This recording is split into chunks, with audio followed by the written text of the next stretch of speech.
Hey, how's it going? Didn't see you there.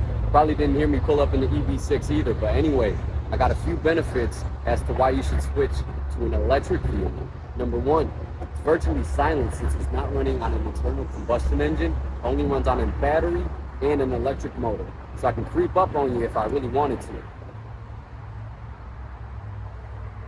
And since these electric vehicles have instant torque, I could smoke a Hellcat off the line if I wanted to.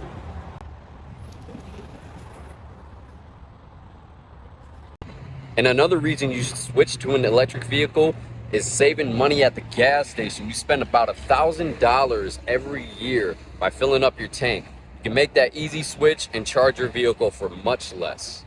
And since your electric vehicle doesn't have an engine, it runs on a battery and an electric motor, which means you reduce emissions, there's zero pollution, and you keep the air clean, keep the earth happy.